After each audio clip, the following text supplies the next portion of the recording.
Beaucoup de gens pensent qu'écrire un roman, le faire accepter par une maison d'édition et le voir en librairie, c'est la fin du travail. Si personne ne te l'a encore dit, moi, je vais te le dire aujourd'hui, c'est juste le début. Et dans cette vidéo, je t'explique pourquoi. Moi, c'est Marie-Christelle, je suis une autrice publiée depuis 10 ans maintenant. J'ai signé des contrats, remis des manuscrits, vécu des lancements, fait des salons du livre. Et si je pouvais m'asseoir avec la version de moi qui commençait il y a 10 ans, je lui dirais exactement ce que je vais te dire à l'instant. Quand j'ai signé mon premier contrat, j'étais persuadée que le plus dur était derrière moi. J'avais écrit un livre. Il avait été accepté, il allait être imprimé et on allait bientôt pouvoir se le procurer en librairie. Dans ma tête, ça voulait dire mission accomplie. Ce que je savais pas encore ou que je comprenais pas encore, c'était qu'un livre en librairie, c'est comme une voix dans une foule. Si tu l'aides pas à être entendu, il peut passer complètement inaperçu. On va parler 2 petites minutes de réseaux sociaux. Mais pas comme une obligation, ni comme une corvée, mais comme un outil. Si tu viens de publier un roman, c'est important. À mes débuts, pour vrai, j'y mettais pas tant d'énergie. Je publiais quand j'y pensais, j'étais sur Facebook, même pas sur Instagram à l'époque, puis TikTok n'existait pas.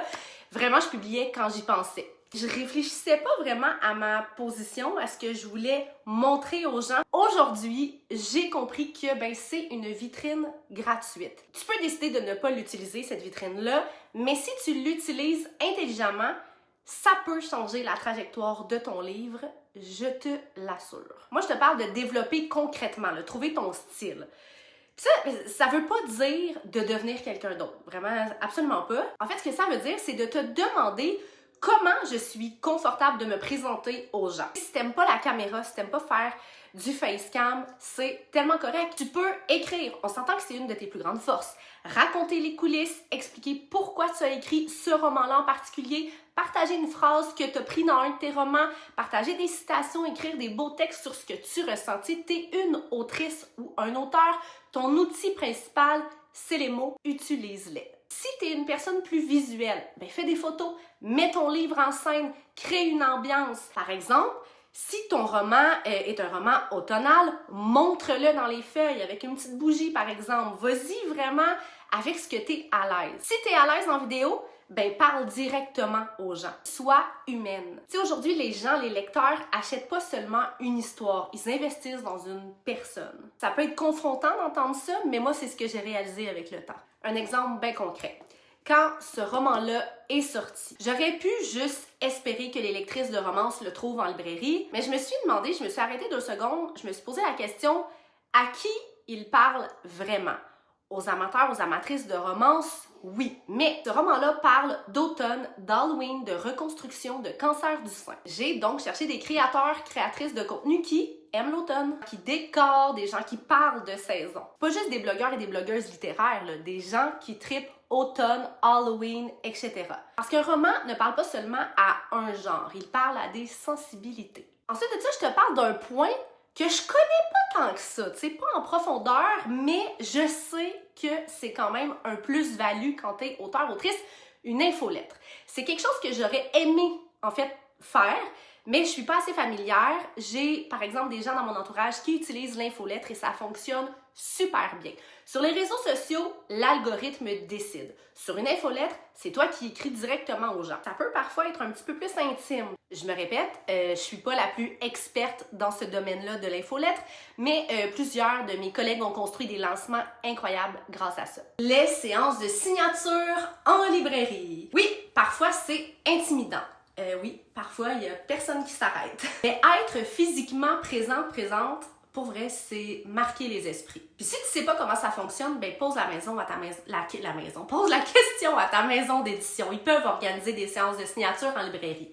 Tu sais, une lectrice peut passer sans acheter, mais elle va avoir vu ton visage, elle va avoir vu ton nom, puis la prochaine fois, peut-être qu'elle va s'arrêter. Sur le coup, elle va peut-être pas acheter ton roman tout de suite, mais une autre fois, pendant une visite à la librairie, elle va reconnaître ton roman, puis elle va se dire « Hey, je l'ai vu l'autre jour. » Je l'achète. Maintenant, je te parle d'une erreur personnelle que j'ai faite. Si je pouvais refaire mes débuts, ce que je ferais de différent, c'est que je poserais beaucoup plus de questions. À mes débuts, j'osais pas vraiment poser trop de questions. Je voulais pas déranger mon éditrice.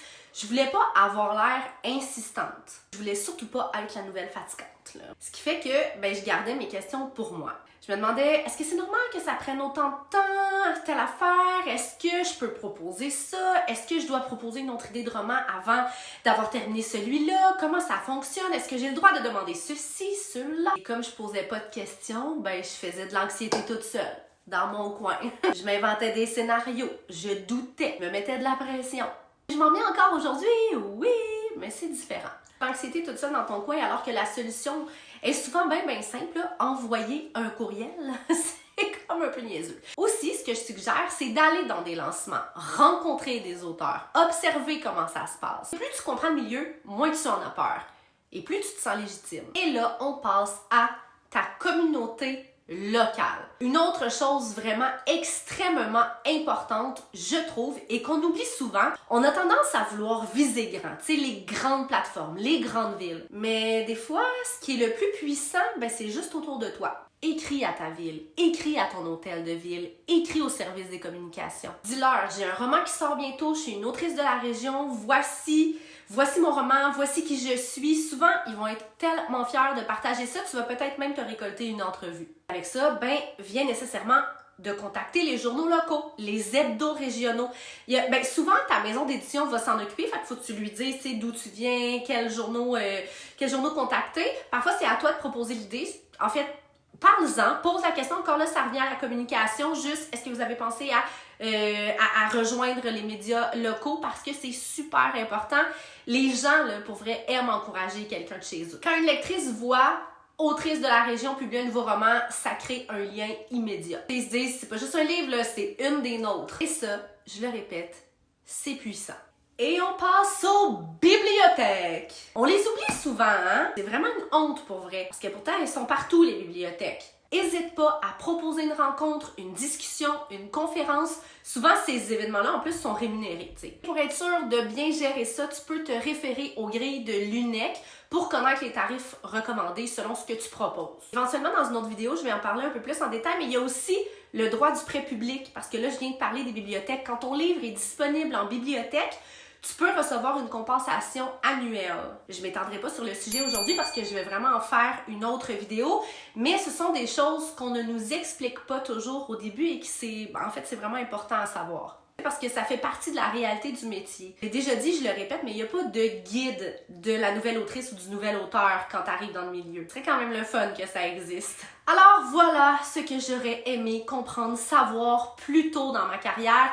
Publier un roman, c'est pas la ligne d'arrivée. C'est le moment, en fait, où tu deviens aussi la porte-parole de ton histoire. Est-ce que chacun des points que je viens de mentionner, de nommer, est obligatoire? Non. Mais honnêtement, chacun peut faire une différence. Et plus tu participes à la visibilité de ton livre, plus tu lui donnes une chance d'exister longtemps. Si tu es actuellement en train d'écrire ton premier roman ou si tu rêves d'être publié, écris-moi en commentaire où t'en es exactement dans ton processus. J'adore lire vos parcours.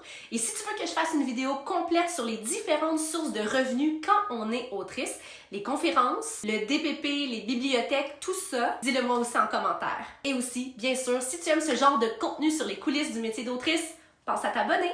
On se retrouve très bientôt!